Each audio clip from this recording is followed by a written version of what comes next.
itu melihat keadaan perkembangan zaman ini, hukum dikebiri, ya, kadang-kadang tumpul ke atas, tajam ke bawah, suka-suka yang buat hukum. Apakah ini menjadi tanda-tanda kiamat? Bapak Ibu yang Allah muliakan, ya, ini memang benar bahagian daripada kiamat.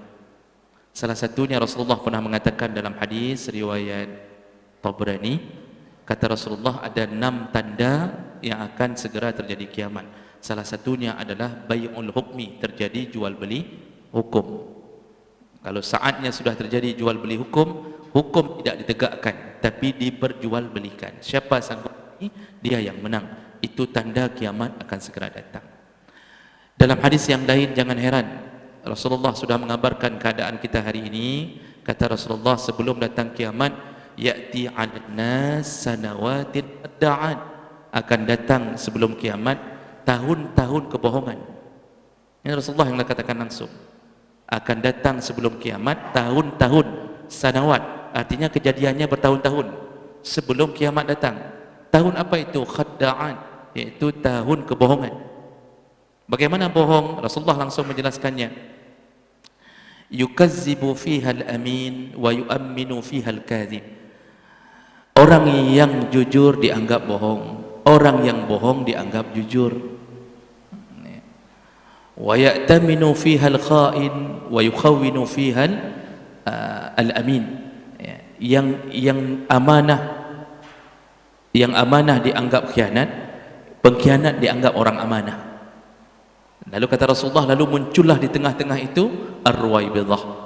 Ketika tahun itu datang, di tengah-tengah itu muncul kaum ruwaibidah. Lalu sahabat bertanya, apa itu ruwaibidah ya Rasulullah? Kata Rasulullah, yaitu as-safih yatakallam fi amril am. Orang bodoh tapi diberi hak bicara tentang kemaslahatan umum. Maksudnya dia dapat jabatan, dia bodoh tapi dia diberi kesempatan untuk memimpin orang umum. Kebijaksanaan dia yang keluar adalah kebijaksanaan yang bodoh-bodoh.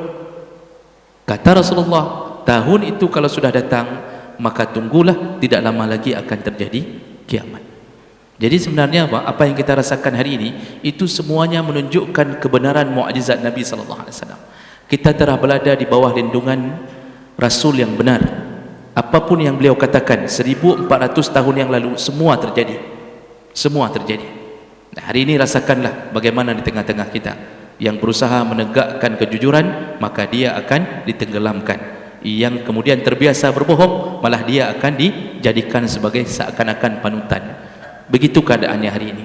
Jadi kita ngomong pun kadang-kadang dipantau-pantau. Ini ada tidak Ustaz, ini ngomong yang ada di senter-senter. Yang orang jahat ngomong, apapun dia katakan ngomonglah, tidak ada masalah. Kami tidak tangkap. Tapi yang melakukan kebaikan di senter-senter, di senter-senter. Jadi jemaah maka Allah, inilah tahun kebohongan. Dan di saat seperti ini, tidak ada jalan keluar lain kecuali kata Rasulullah, gigitlah sunnah Rasulmu dengan gerahammu. Disuruh gigit semua peninggalan dari Nabi dengan geraham. Disuruh gigit, bukan disuruh taruh di mulut, disuruh gigit. Apa maksudnya? Syariat genggam baik-baik, walaupun engkau dibunuh, dipenjara, ditangkap, dipukul, genggam baik-baik agar engkau selamat di akhirat. Karena dunia ini kita baik tidak baik tetap dunia berakhir, tapi akhirat menjadi sebuah keberuntungan bagi orang yang menggenggam sunnah Nabi sallallahu alaihi wasallam. Jadi sunnah itu maksudnya peninggalan syariat Nabi itu dengar dan jalankan baik-baik di tengah-tengah kehebohan keadaan hari ini.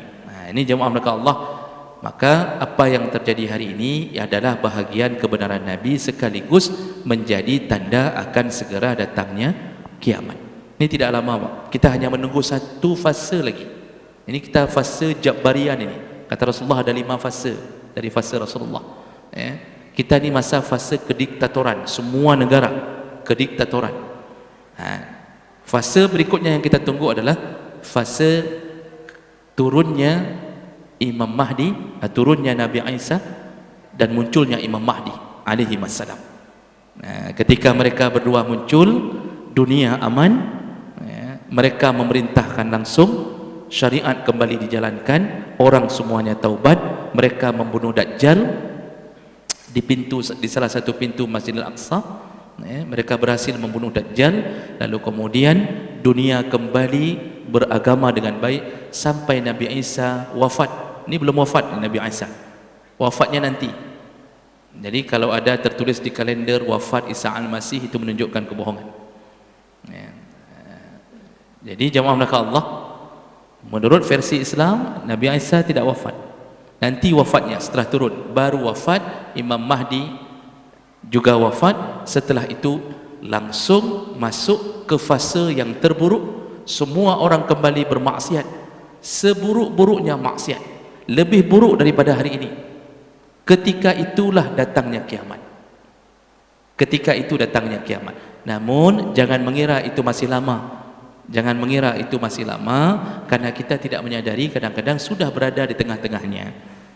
Jadi ini kan kita nggak ada yang nyangka kita akan berada di fase ini, Pak. Dulu kita waktu kecil kan masih berfikir pajan kiamat, tang medang trip, tanda-tanda kok lama. Ternyata kita tiba-tiba berada di tengah-tengah yang dikabarkan oleh Nabi SAW. Bisa jadi mungkin beberapa tahun yang akan datang keadaan berubah kembali. Kita sudah berada di tengah-tengah fase berikutnya. Lalu kemudian wal adiyati dhabham fal muriyati qadahan fal mughirati subha fa asarna bihi naqa fa wasatna bihi jam'a, kata Allah. Tiba-tiba kiamat itu datang. Bagaimana modelnya? Seperti kuda perang yang berlari kencang, mengeluarkan asap debu di balik kakinya, dan dia melesat. Sudah tiba-tiba fa wasatna bihi jam'a, tiba-tiba sudah ada di tengah. Begitu kata Rasulullah, kata Allah mengibaratkan datangnya kiamat. Kita enggak sadar, sedang tidur, sedang tugas kerja, tiba-tiba datang kiamat di tengah-tengah kesibukan kita, karena dia datangnya tiba-tiba. Nah, ini yang patut hati-hati. Maka jemaah belaka Allah Subhanahu wa taala, beramallah sekuat mungkin di tengah zaman fitnah ini. Mudah-mudahan kita termasuk golongan orang-orang yang diselamatkan Allah di dunia dan juga diselamatkan Allah di akhirat.